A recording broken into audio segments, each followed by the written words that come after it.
Não, só ver se. Oi, pessoal. Estou gravando aqui a segunda parte da pregação, né? E para que a gente possa ter isso como recurso dentro da nossa igreja, né? Para ficar como uma referência de formação, né? Isso aqui não é só uma informação, mas é a formação da doutrina teológica da nossa igreja, naquilo que a gente acredita, né? E alguma coisa aconteceu que a gente perdeu, não conseguiu gravar o resto da pregação. Então, eu vou dar uma pincelada rápida aqui para vocês sobre como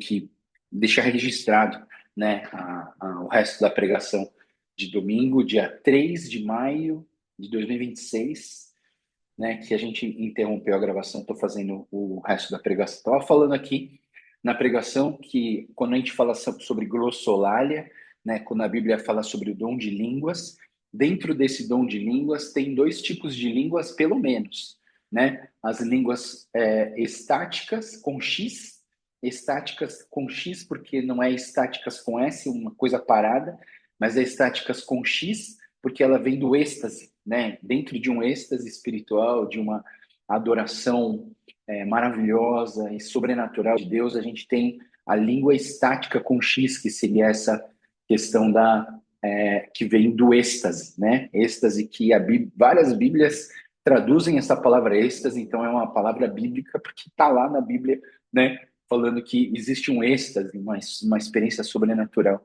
que as pessoas têm com Deus. Então, a língua estática e pode ser também as línguas idiomáticas. Eu estava falando sobre a xenolalia, né?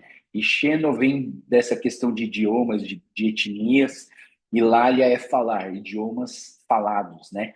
Então, pode ser chinês, francês, coreano, árabe, é, língua indígena, com qual língua quiser, mas é uma língua idiomática, no sentido que ela já existe, que ela tem função, tem gramática, tem morfologia, tem sintaxe, entende? Então, assim, a língua, ela é uma língua existente. Mas quando a gente fala sobre a glossolalia, esse dom de Deus, não é algo que você aprende, né? Aprende na escola, na cultura inglesa, né, no Pink and Blue, no Duolingo, né? Não é isso. Não é porque você aprende uma língua rápido também que você tem o dom de línguas. Né? Esse dom de línguas é algo realmente que o Espírito Santo derrama sobre você, que dá sobre a vida de alguém. E esse alguém começa a falar numa língua que não era sua, que você não estudou, e você começa a falar isso. Então, as línguas idiomáticas, ou a xenolalia, na verdade, ela é o quê? Ela é uma suposta capacidade de falar ou compreender um idioma real, conhecido, humano, estruturado, sem nunca tê-lo aprendido. Né? Então, realmente, a gente tem que entender que é obra do Espírito Santo na vida de alguém, tá? Então, eu acho importante a gente falar isso porque às vezes as pessoas falam assim, eu tenho uma facilidade de falar de falar outras línguas. Não, não é isso que a gente está falando. A gente está falando aqui de realmente de uma suposta capacidade divina dada por Deus para que a gente possa falar uma língua que a gente não conhece. Quando a gente fala sobre dons de línguas, a gente tem muitas dúvidas, né? E eu queria apresentar aqui quatro dúvidas que aparecem geralmente quando a gente fala sobre dom de línguas tem algumas dúvidas de praxe que aparece que eu quero tirar com vocês, tá? Primeira dúvida que geralmente aparece é: isso aqui é um idioma humano, né? Será que é um idioma humano? Eu vou falar para vocês que sim e não, né? Porque pode ser um idioma humano se for uma xenolalia, mas se for uma glossolalia, que é a língua estática, a estática não é uma coisa inteligível e não é uma língua humana, né? Por isso que muitas vezes a Bíblia chama de língua dos anjos, né? Língua dos anjos no sentido do quê? Que é uma comunicação que a gente tem direta com Deus. Não é uma comunicação, um idioma humano, mas é algo que Deus dá para a gente. Então pode ser as duas coisas. Dentro desse bloco, dom de línguas, pode ter as línguas estáticas e pode ter as línguas idiomáticas, né? Então, se a gente está falando das línguas estáticas, não é uma língua humana, é uma língua que Deus dá para a gente, né? Para a gente adorar, para a gente glorificar, para a gente se conectar ao Senhor. Outra pergunta que aparece é: será que ela carrega algum significado? E as duas respostas, sim e não também. Por quê? Sim, se ela tiver uma. Eu acho que, no real, eu entendo que toda língua estática tem um propósito, tem uma função, tem um significado, mas nem todo o significado da língua estática precisa ser traduzido. Você entende? Então é importante você entender isso. Você pode orar em língua sem entender nada do que você fala? Pode, porque isso aqui é a sua conexão com Deus, é o seu caminhar com Deus, a sua oração que você faz para se conectar ao Senhor. Ela não é inteligível, ela não é algo que, eu vou orar em línguas e o pessoa que vai ouvir vai ser edificado com isso, né? Por isso que você não pode chegar no restaurante com o grupo da igreja e falar assim: meu irmão, ora aí agradecendo o alimento e ora em línguas. Claro que não, né? Por quê? Porque aquela oração é para todo mundo entender, para todo mundo concordar, né? Eu estava falando no meu grupo discipulado, quando a gente ora, a gente ouve alguém orar, né? Vamos pedir para alguém orar, essa pessoa ora. E todas as frases que eu concordo, que nessa oração eu concordo, eu digo bem baixinho assim: amém, amém, amém. Porque eu estou falando, quando eu falo amém, eu estou falando o quê? Eu concordo com aquilo que ele está falando. Entendeu? Por isso que no meio das orações, quando alguém ora, tem gente do seu lado falando amém. Eu falei, pô, mas nem acabou a oração, o cara já está falando amém. Não, porque ele concorda com aquela frase, né? Então, tem alguns significados, né? A língua estática tem significados? Tem. Você precisa entender tudo que a pessoa está orando? Não. Né? Então, é importante você entender. Existe significado, mas muito mais do que significado, existe propósito. Por quê? Porque o propósito da língua estática é se conectar com o Senhor, é adorar o Senhor, é edificar a si mesmo no Senhor. Outra pergunta que aparece é: será que é uma perda total de controle quando você começa a falar língua estática? Será que você perde o controle? Não, você não perde o controle, né? A hora que você quiser parar, você para. Às vezes acontece, né, de pessoas começarem a orar e a primeira vez que você experimenta parece sim algo descontrolado. Por quê? Porque pela própria palavra êxtase, né, quando a gente fala êxtase, da palavra estática com X, ela é algo que você vem de algo uma certa perda de controle, de autocontrole da pessoa, né? Não pode ser o dom, esse dom que Deus derrama sobre as pessoas não pode ser algo simplesmente que a pessoa entende e faz do jeito que ela quer. Por isso que não é aprendível, né? Eu não posso ensinar você a orar em línguas no sentido assim: olha, repete comigo, Siri na mesa, Siri no chão, Siri na mesa, Siri no chão. E se você repetir isso 1000 vezes, você vai começar a falar em línguas. Ou se você falar aleluia, aleluia, aleluia, aleluia, aleluia, tá, eu estou falando em línguas, né? E não é aprendível humanamente falando, ensinando as pessoas. Essa oração estática, a língua estática, ela vem de Deus. No momento em que você está com Deus, orando, clamando, pedindo para o Espírito Santo encher a sua vida, pedindo perdão dos seus pecados, se arrependendo dos seus pecados. E aí, nessa presença de Deus, o que acontece? Você, de uma certa maneira, perde um pouco do seu controle e você começa a falar algo que vem de Deus, do próprio Deus na sua vida, né? Então, não é uma perda de controle. Depois disso, você consegue controlar, né? Posso orar em línguas a hora que eu quiser. Se eu quiser agora fechar os meus olhos e começar a orar, eu posso orar em línguas, né? Se eu quiser, eu estou num culto e o pastor lá na frente fala assim: agora todo mundo ora em línguas. Dá para orar em línguas, sem problema nenhum. Dá para controlar essa oração de línguas. Então, não é uma perda total do controle, tá? Só para você entender que não é uma perda total do controle, mas existe domínio próprio em relação a esse dom, tá bom? Todos precisam ter? Ah, vou dar uma resposta porque eu vou ler o capítulo 14 de 1 Coríntios e a gente vai chegar nessa conclusão lá. Mas todos precisam ter? Não que todos precisam ter, mas todos podem ter, e Deus e eu também gostaria que todos tivessem, né? Deus gostaria que todos tivessem. Então eu entendo isso. Lendo a palavra de Deus, Paulo fala: gostaria que todos falassem línguas. Essa frase ela é categórica. Gostaria que todos falassem línguas. Mas mais do que falar em línguas, que vocês profetizem, né?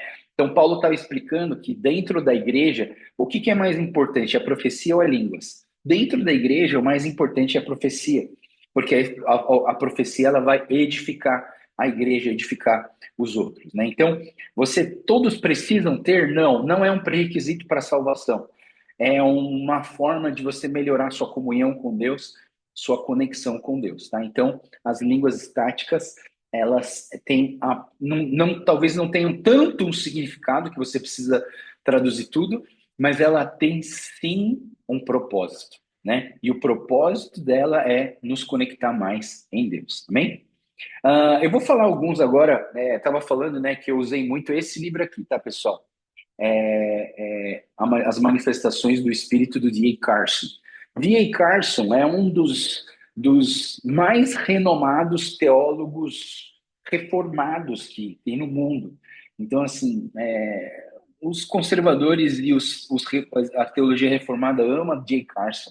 Ele é um cara fantástico, ele explica as coisas muito bem, ele tem muita referência, a teologia dele é muito segura.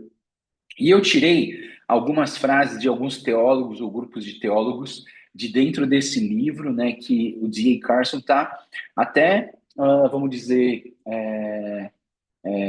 comprovando que esse dom de línguas estáticas ela é real, né? Então, por exemplo, a Catedral de Suens, ela diz assim: o dom de línguas estática é uma oração intensa de adoração com sons inexprimíveis. Sons inexprimíveis, entende? É algo que não dá para você entender. Podem ser línguas já existentes ou não. Então ele coloca aqui, pode ser xenolalia ou pode ser línguas estáticas. É, de certa forma, uma fala incoerente, ou seja, você vai falar alguma coisa que talvez nem você entenda, mas com fervor espiritual gerado pelo Espírito Santo. Né? Então, não dá para negar que existe essa língua estática dentro do dom de línguas, tá? Então, dentro de um fervor espiritual gerado pelo Espírito Santo, não produzido simplesmente por emoção. Então, não é somente emoção, mas é sim algo que é dado pelo Espírito Santo sobre as nossas vidas. Tem outro teólogo chamado Christensen que diz o seguinte: o dom de línguas é uma manifestação sobrenatural do Espírito Santo por meio da qual o crente fala em um idioma que ele nunca aprendeu e que não lhe é compreensível. Olha só que interessante, né? Então ele está falando que o dom de línguas é uma manifestação sobrenatural do Espírito Santo. Não é algo que vem de você, não é algo que eu posso aprender humanamente, é algo que vem do Espírito Santo. E o crente ele fala um idioma que nunca compreendeu e que não lhe é compreensível, né? Então, se ele começar a falar em outra língua, uma xenolalia, ele não entende exatamente o que é. É uma língua que Deus deu para ele. Depois, se ele estudar e se preparar, ele consegue? Consegue, né? Ele consegue estudar e aprender o que ele está falando, com certeza. Então, é importante a gente entender isso. Ela não é compreensível pela pessoa que recebe. Tem um outro teólogo chamado Mac Gorman, que ele vai dizer o seguinte: o dom de línguas é um discurso inspirado pelo Espírito Santo, que não é inteligível quando não interpretado. Essa frase ela é muito importante, né? Então, o discurso em dom de línguas, das línguas estáticas, é algo que vem inspirado pelo Espírito Santo, não é inteligível quando não interpretado. Se for interpretado, ela é inteligível, dá para a gente entender o que está acontecendo. E o que é essencialmente um dom auxiliar. Presta atenção, ele não é o dom principal, ele é um dom auxiliar. É um dom que te ajuda a conectar com Deus. E é uma forma de discurso estático e é um dom carismático válido, né? Só para a gente entender que dentro da teologia carismática, realmente é uma teologia, é um dom carismático válido, né? Então ele realmente tem uma importância dentro dos outros dons, né? Que a gente fala dos dons espirituais, a gente vai ver isso na pregação do Alê, né? E realmente esses dons eles são importantes para que a gente possa entender que todos os dons vieram de Deus e glorificam a Deus, tá bom? Vamos passar aqui para 1 Coríntios capítulo 14, porque eu acho que esse capítulo aqui, ele é assim, quase que determinante a validação do a validação do orar em línguas estáticas, tá? Então, ó, quando a gente olha, eu vou passar meio versículo por versículo aqui, para a gente entender o que Paulo está falando aqui em 1 Coríntios 14, tá? Primeiro ele diz assim: sigam o amor e procurem com zelo os dons espirituais. E aqui vale entender que o capítulo 12 de 1 Coríntios fala sobre os 9 dons espirituais que o Espírito Santo derrama sobre as nossas vidas. No capítulo 13, ele fala sobre o dom máximo, que é o quê? O dom do amor. Né? Ele fala muito sobre o amor. O amor é tudo pode, tudo crê, tudo coopera, tudo suporta. Né? Então, esse amor, tudo acaba, mas o amor de Deus não acaba. Né? Então, é um dom supremo. E ele fala: sigam o amor, sigam o amor. Então, você não vai conseguir esse dom por vingança, você não vai conseguir esse dom para se auto-vangloriar, você não vai conseguir esse dom para se projetar na sociedade, não. Você vai receber esse dom porque esse dom ele é baseado no amor que nós temos por Deus e no amor que a gente tem pelas pessoas, tá? Então, procure com zelo os dons espirituais, principalmente o de profetizar. E aqui nesse capítulo você vai ver que Paulo ele faz um paralelo entre o profetizar e o falar em línguas. E ele dá as devidas proporções importantes dentro do contexto igreja, tá bom? Vamos lá, versículo 2. Pois quem fala em línguas não fala para as pessoas, mas fala para Deus. Ninguém o entende, por meio do Espírito fala mistérios. Mas o que profetiza fala para as pessoas, edificando, exortando e consolando. Então, olha só, a gente vê aqui qual que é o propósito dos dois. Então, o propósito da profecia é o quê? Edificar a igreja.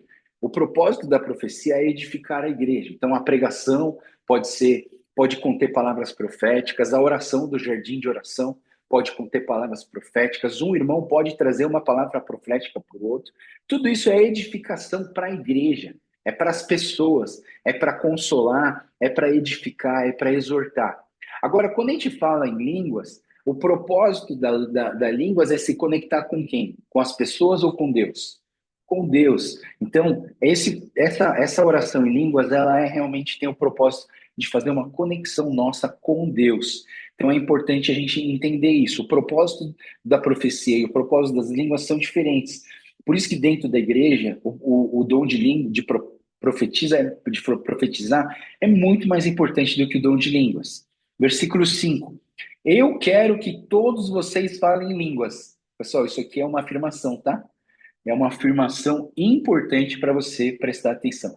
Eu quero que todos falem e vocês falem línguas. Então, esse é o desejo de Paulo, esse é o desejo do coração de Deus, né? Eu quero que todos vocês falem em línguas, muito mais que profetizem. Olha só, a gente não está apagando o dom de línguas para colocar só o dom de profecia. A gente está colocando os dois, né? Gostaria que vocês todos falassem línguas, mas eu gostaria também que todos profetizassem. Pois quem profetiza é superior ao que fala em línguas, a não ser que as interprete para que a igreja receba edificação. Então a gente tem o dom de falar em línguas, a gente tem o dom de interpretar as línguas e a gente tem o dom de profetizar também, né? Então são três coisas diferentes. Então se alguém está falando em línguas e tem alguém que está traduzindo essas línguas, isso é de Deus mesmo, né? Então é importante a gente entender essa questão de que a tradução da oração em línguas, ela é também uma edificação, é uma palavra profética. Versículo 6. E agora, irmãos, se eu for até aí falando em línguas, que proveito vocês terão, se eu não falar por meio de revelação, de conhecimento, de profecia, de doutrina, né? Pensa comigo. Paulo ele está formando as igrejas plantadas, né? Tem várias igrejas que estão sendo plantadas. Por onde Paulo passa, ele planta uma igreja. E quando Paulo chegou em Tessalônica, se você for lá em Atos capítulo 17, você vai ver que a igreja de Tessalônica, depois de 3 finais de semana, aconteceu a igreja, né? Já tinha uma igreja formada, né? Mas assim, todo lugar que Paulo ia, ele plantava uma igreja. Então, quando você planta uma igreja, você precisa fazer o quê? Doutrinar essa igreja. Ela precisa receber doutrina, ela precisa receber palavra de conhecimento, ela precisa aprender a ter a revelação da palavra de Deus para elas, precisa de profecia.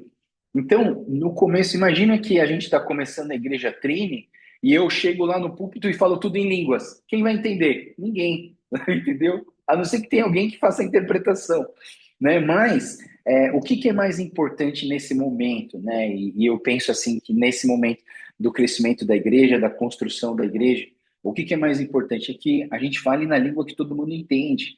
Por isso que a profecia é mais importante do que a oração em línguas, o dom de línguas agora, tá? Agora. Versículo 7. É assim com os instrumentos inanimados, como a flauta e a harpa, quando emitem sons. Então, quando um instrumento que é inanimado emite som, é como essas línguas que a gente está falando. Se não emitem sons bem distintos, como que poderá reconhecer o que toca a flauta ou o que toca a harpa? Né? Aí na hora lá do culto, Deus não falou para eu tocar a gaita. Né? Daí eu pensei assim, o que, que seria essa harpa e essa flauta? Né? Eu poderia dizer que é a gaita. Eu vou fazer um som, vê se você reconhece esse som, tá?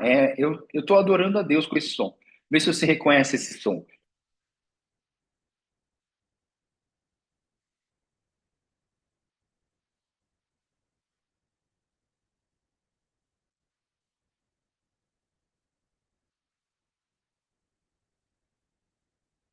Eu acho que você não entendeu nada, né? Então, de uma certa maneira, é um instrumento inanimado, mas está saindo um som. Eu diria que esse som é o som estático, né? Que é um som que a gente não entende. Não sei o que ele está tocando. Agora, eu vou tocar uma música que, se eu tocar essa música, você vai conseguir até cantar junto. Quer ver? Então, presta atenção.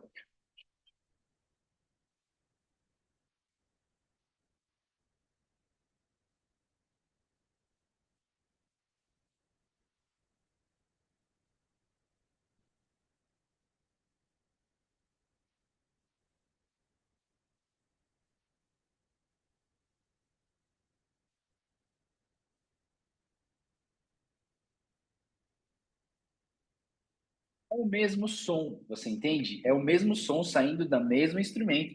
Mas, se eu tocar de uma forma sem uma conexão, é um som que você ouve. Para mim, é adoração.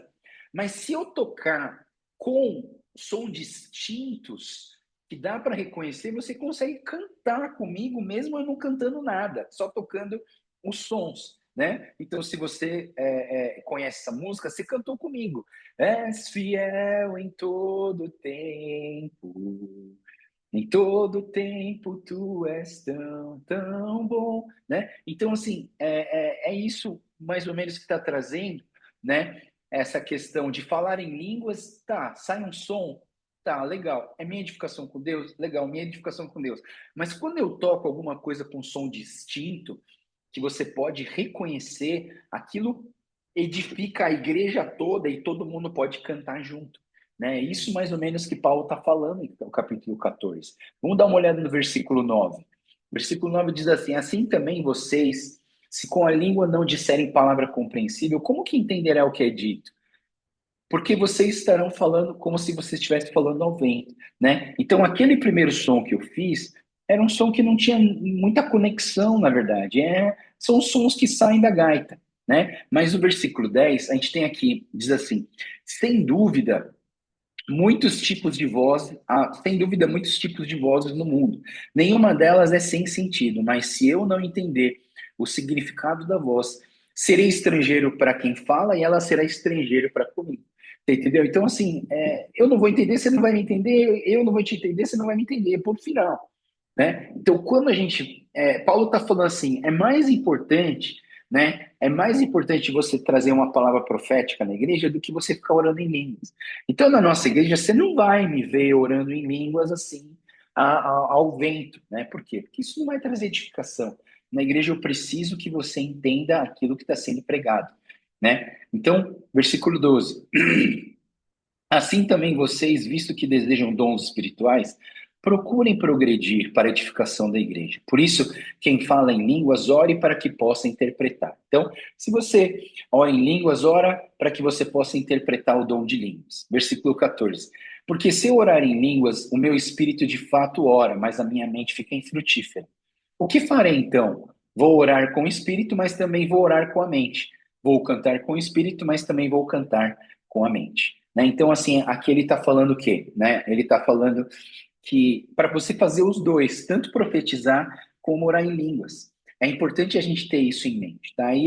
O capítulo não termina aqui, mas eu vou terminar aqui para formar uma ideia. Tá? Vou terminar com o versículo 26, que diz o seguinte: o que fazer então, irmãos? Quando vocês se reúnem, um tem um salmo, outro tem um ensino, ou tem uma revelação, aquele que fala em línguas, e ainda outro que faz interpretação.